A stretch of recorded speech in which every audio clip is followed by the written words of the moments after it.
Welcome to the first video of a series about how to make better decisions. And in this first video, we're going to learn how to avoid being stupid. Because instead of trying to optimize our decision making, the highest leverage should be found in not making stupid decisions. By the end of this video, you're going to have a clear framework that you can use to judge every decision along your entrepreneurial career and avoid making unnecessary mistakes.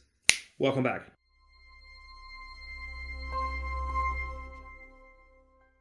Hello everyone, Leo Castillo here, CEO and founder of Selfmastered. If you're new to the channel, please consider subscribing. We release a few juicy videos every week to help entrepreneurs and professionals accelerate their careers and businesses by becoming laser-focused top performers. So, today I want to discuss something that is very simple, but has a profound effect on your life. If you nail this down, if you really learn it, if you internalize the mental model that we are going to discuss today, your life will not be the same. Because now you'll have the knowledge that will give you the power to not make stupid choices in the future. I know these are big words, but bear with me. This mental model is very, very powerful. So when looking at decision making, we need to think about what is a decision in essence. And if you think about it, you can chart it as a system, right? A decision is something you do to transform something into something else. An insight into an action, a piece of information into a new initiative. So in essence, it's all about inputs and outputs. And what we're trying to optimize here is the process. How do we know that we are interpreting the inputs in the best possible manner to maximize the chances of having the best outputs? And based on this mental model, so input, that would be data.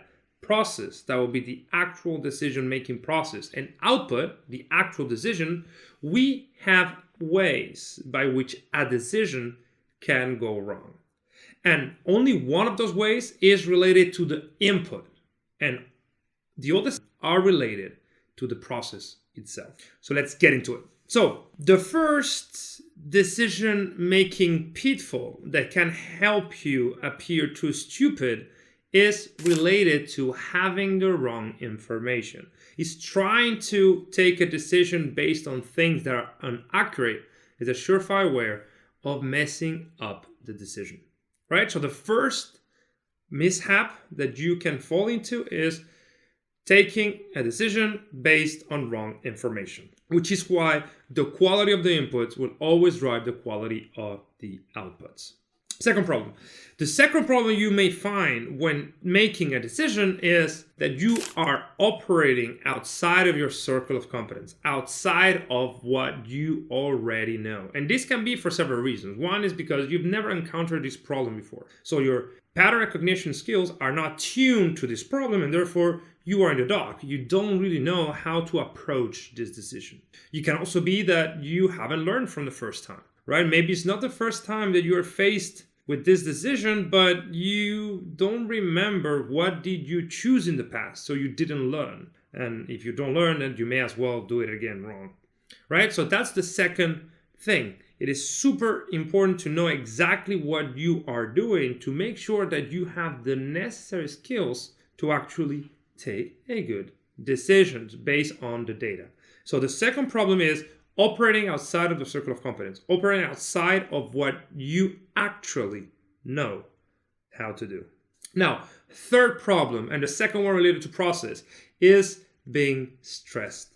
When you are stressed, you are compromising your cognitive ability to judge information, to value each piece of data as it should be valued. Maybe you're overvaluing irrelevant data and undervaluing key data points that should drive the core of the decision. When you are stressed, you're just more prone to mistakes. There's more problems showing up in your decision-making process. And therefore, it is easier to mess the decision up. And this brings me to the fourth problem you may have, and the third problem related to process, which is being under urgency.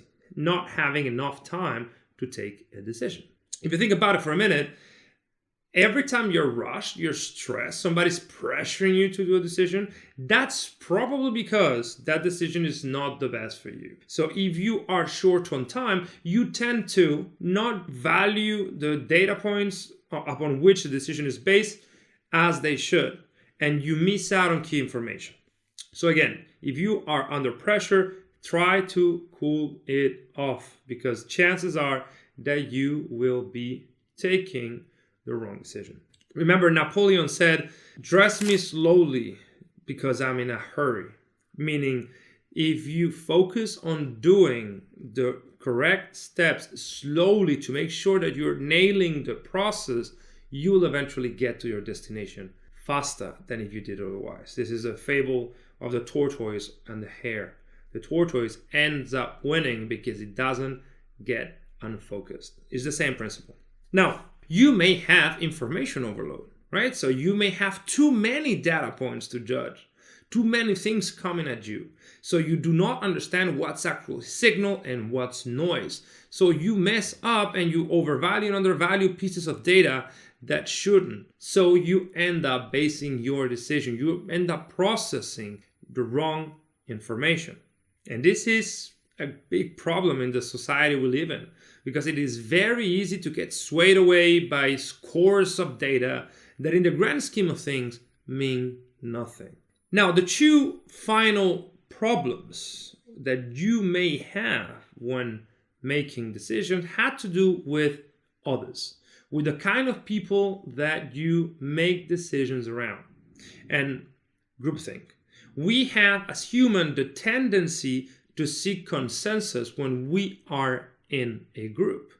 And therefore, if the opinion of the group isn't aligned with who we think, we may sacrifice the pursuit of truth for willingness to belong to that group. So belonging ends up being more important than actually truth seeking. And that's when our decision-making process might be compromised. When we are in the presence of people that mean to us and we want to belong to, and therefore compromise the decision. And finally, the last one, and this is very common, is when you are trying to make a decision and you have an authority, somebody that you look up to, somebody that you respect, that may hold a different opinion or may have a different way of processing the information or may be thinking in a different way than how you are thinking.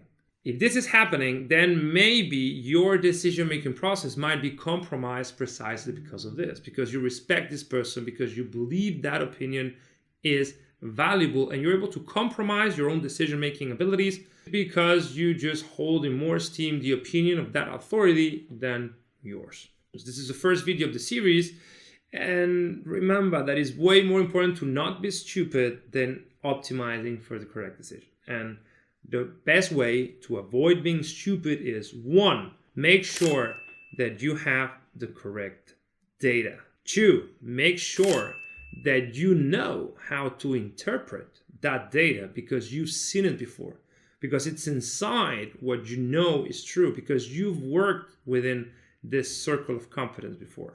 3, make sure you're not stressed. Make sure you're not misanalyzing the information because you are not to the top of your thinking abilities. 4, make sure that you're not rushed. Make sure that urgency does not play a role in your decision making. Make sure that you are not missing out on relevant information because you are short on time.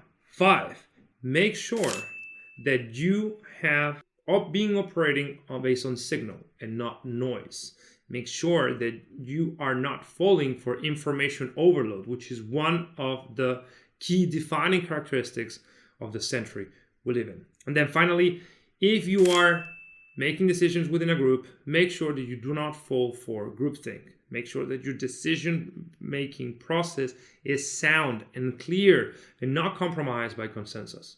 And finally, if you happen to be making decisions in the presence of people that matter to you, that have an authority over you, that you want to that you look up to, make sure that their faulty decision-making process is not affecting yours. If you follow these rules, you create a checklist and you use it at this key decision that you need to do, I can assure you that the percentage of good decisions that you make, it's going to go dramatically up.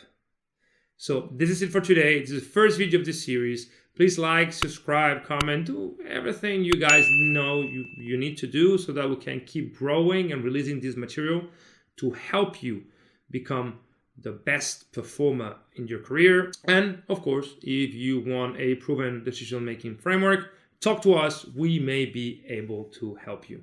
See you in the next video.